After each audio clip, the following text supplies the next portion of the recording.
I will remember him as a person who treated the Native Americans in the Four Corners area with respect and honor. Turn it around.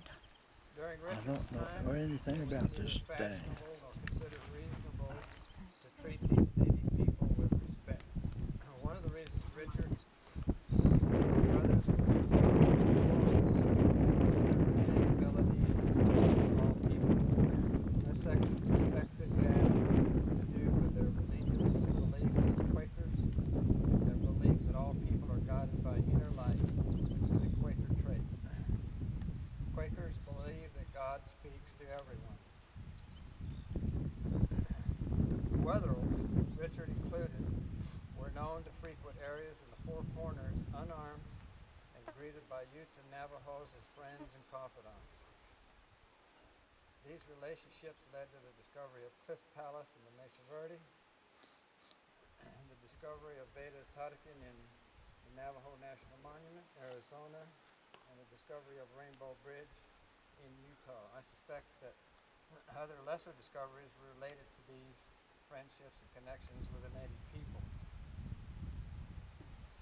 Richard and his brothers were often maligned by those whose motives were at least extremely questionable. These individuals instigated the arrest of the Wetherills in Colorado, which was related to their jealousy and dishonest accusations.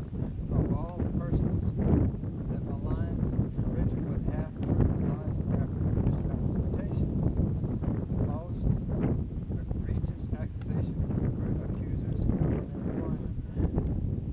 The first in the Chaco Canyon area was the misrepresentation of Richard's activities based on an old smear campaign by a government surveyor in 1901 and 2. Richard had filed a homestead application, made it clear in his sworn deposition that his purpose in encompassing the major pueblos was to protect them. He said that he would gladly relinquish his claims to the pueblos if the government would make them a national monument. The only stipulation was that the American Museum of Natural History would be able to continue their investigations there. The surveyor, Holsinger, did not want to go along with the stipulation, and he thought he could force Richard out of the canyon by defaming his character. The second group of government employees that misrepresented Richard's activities were in the employment of the Department of Interior, United States Indian Service, W.T. Shelton and S.F. Statcher, both superintendents of their respective areas. Neither of these individuals ever confronted Richard with their outrageous claims, but assaulted him behind his back by starting outrageous rumors as well as other charges, all the while accepting Richard's hospitality.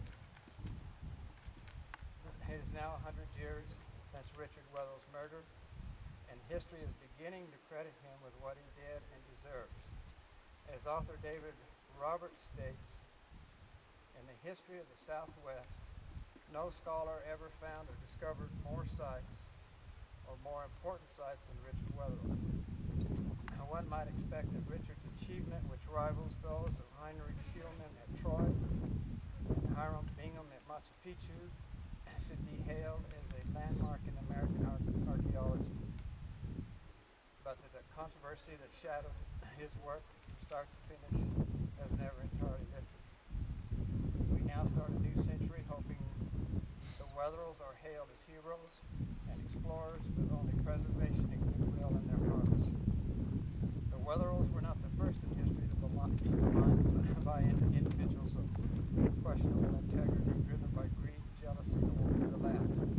We hope today that we can begin to give Richard his due and remember him as a man of great integrity and an inquisitive nature that drove him to make monumental discoveries. Today, Richard Wetherill is represented by grandchildren, great-grandchildren, and great. We have one missing great-great-grandchildren here. Also represented is the great-grandson of John Wetherill, the great-grandson of Robert Wetherill, the Chesapeake